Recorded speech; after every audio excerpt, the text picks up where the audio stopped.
Right, welcome everybody. These are the video notes for section 6.5. This will be the first video. There might be a second video. Again, I only have 15 minutes really to work in these videos. Hopefully I'll be able to get through most of this stuff in 15 minutes, but if not, we'll have another video coming out, all right? So basically, section 6.5 deals with graphing quadratics in standard form. And again, basically what we're trying to do is just identify, different characteristics of the graph that we all need to know, and then trying to graph in standard form. Okay, so I'm not going to go over this. This is kind of in your little note sheet that I gave you. If you want to pause the video right now and, go and write some of this stuff down, you can do that, but I'll kind of just briefly glance over some of this stuff. So basically a parabola, the graph of a quadratic, every quadratic that we graph is going to look like a U. Normally it looks something like this, with like two arrows up top here. Again, looks like a U shape there. The vertex, and I'll also draw one that opens down as well, could either open up like this or down like this. The vertex is the highest or lowest point, which again would be about right here, right there, right there. The axis of symmetry is a vertical, not a horizontal, but a vertical straight up and down line that cuts the parabola in half. So then we just do this, just cuts it straight in half like that. All right, so that's your axis of symmetry. And we'll have a formula for how to find both the axis of symmetry and how to find that vertex. All right. Y-intercept, again, I'll kind of just draw a graph here. Y-intercept is essentially any point on the y-axis right here in which the parabola crosses. So essentially, it's basically going to be that point right there. Again, any point on here that the parabola crosses.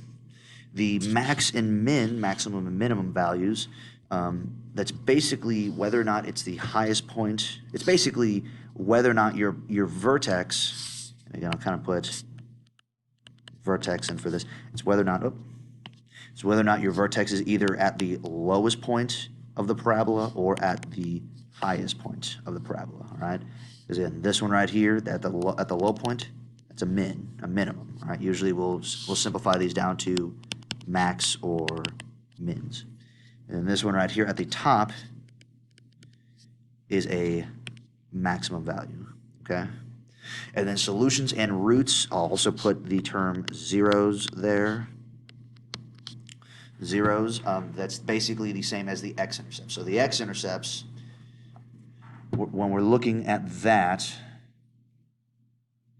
when we're looking here, we're essentially looking for either crossing at this axis. So y-intercept is the vertical axis, x-intercept is the horizontal axis. We're looking for all the points where the curve will cross at our x-axis there, okay? All right, so here's a whole bunch of, so basically this is the whole, lot of how to find, parts of the graph. Basically this is all of the components and all of the characteristics that we're going to be looking for here. So starting off with standard form, again, that's just kind of the form that we're going to be using, graphing right now. For these first two right here, I'm going to kind of go in order. I'll use a green one in order, 1 and 2. We're going to be wanting to look at this A value right here, okay? And basically, if A is positive, it opens up. If it's negative, it opens down. So A is positive, it looks like that. If it's negative, it'll look like that. And then that kind of correlates to max or min. If the parabola opens up, then there's going to be a min value because again, you have the low point at the vertex there. If it's a max value, then it's going to open down like this with a point right there at the vertex. Okay. Axis of symmetry. This is where we still take our A value, and this is going to be kind of, I'll kind of switch it up, switch the colors up what I need here. So 3, axis of symmetry. You need your B value and also your A value. Again, the formula to find axis of symmetry, negative B over 2A when we're dealing with standard form. And then this kind of deals with then axis of symmetry once we find this number, because once you do this negative b over 2a, that just gets you a number. Once you find that, then we transition over into vertex. Basically, when we're finding a vertex, it's essentially an ordered pair, again, with an x value first, y value second.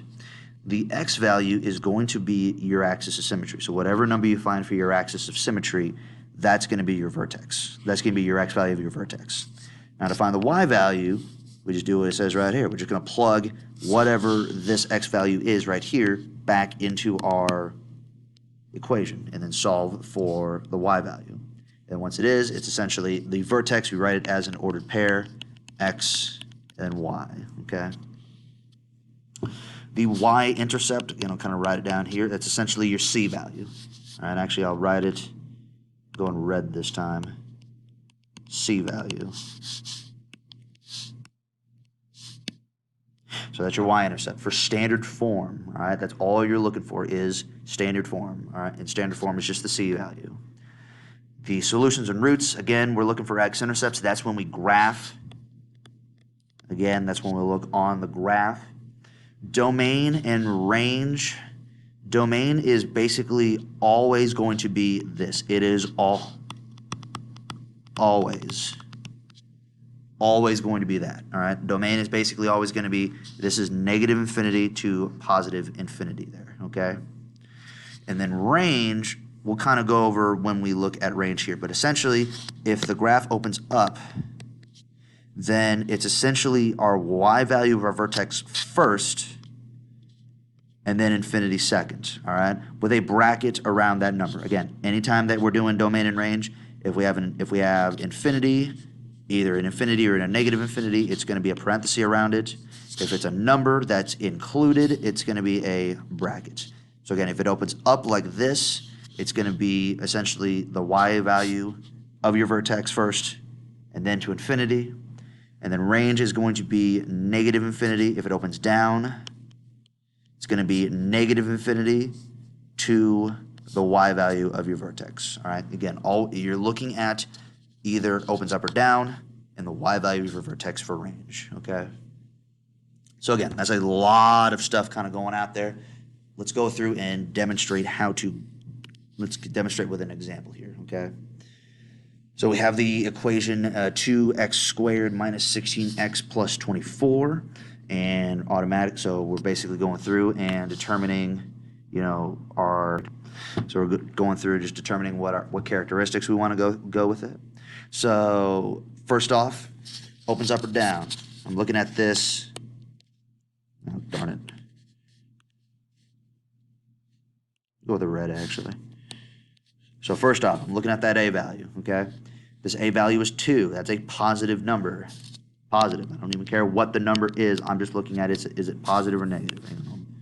I get a better plus sign there.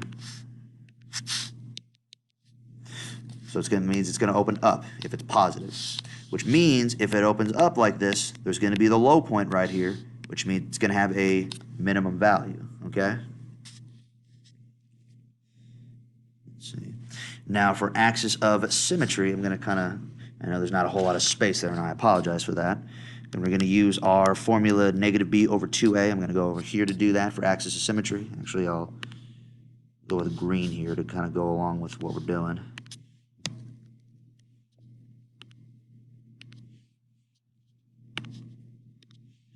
So negative b over 2a.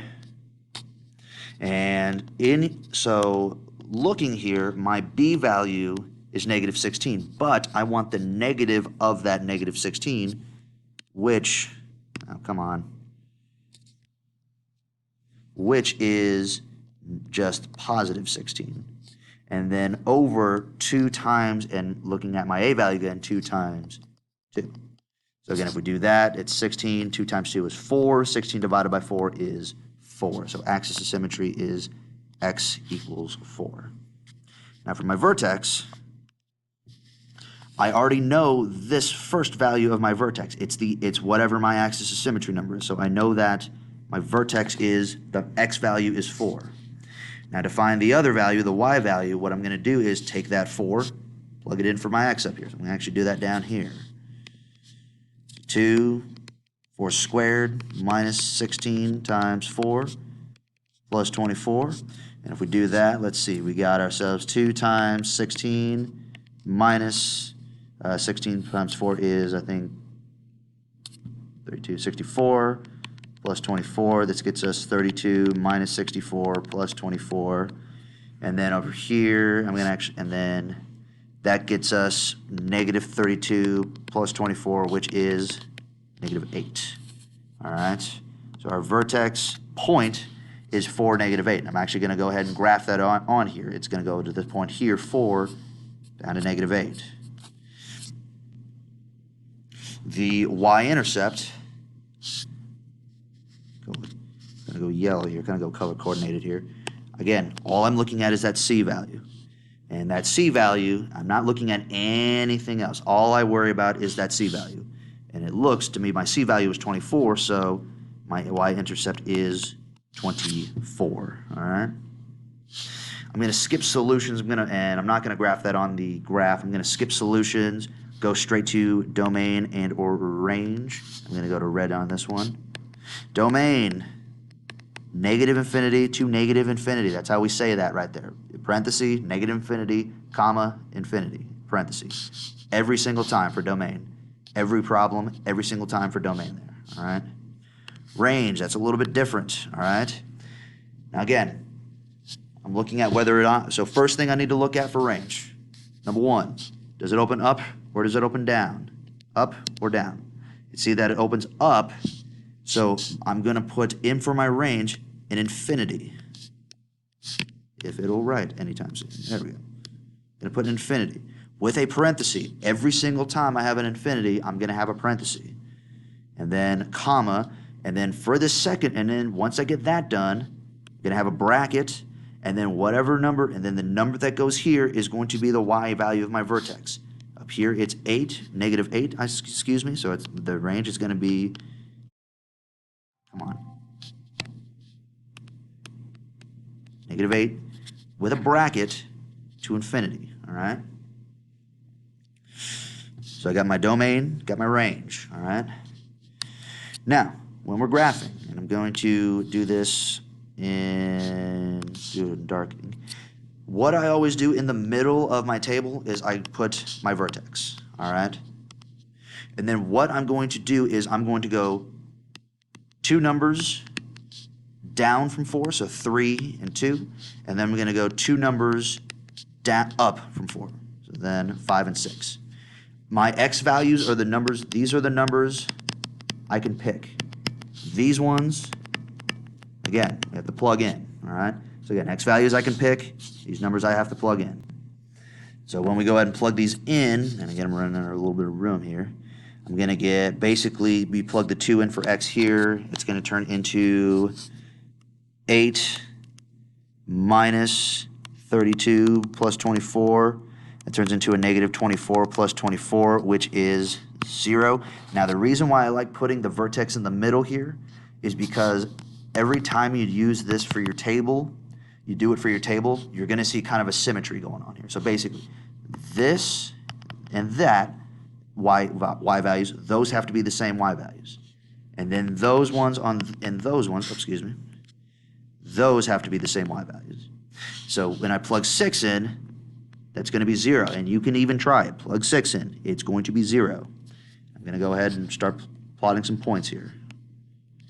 And if you plug 3 in, let's see, 3 squared, plug 3 in here, you get 9 plus 2 gets you 18. 16 times 3 is 48, so minus 48 plus 24, you get negative 30 plus 24, which gets you negative 6 for that 3 there.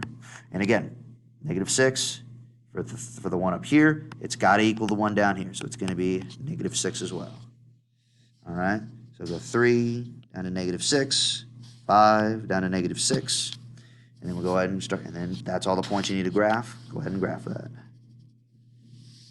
And it doesn't have to be a perfect graph, just, need to have a couple points and connect the dots. Now, the last thing we need to look for is solutions. And again, it's the points where it crosses the x-axis here. So my 2 solutions are going to be 2 and 6 because those are my 2 x-intercepts. All right? So that's this first example here. I will work out the next example in the next video.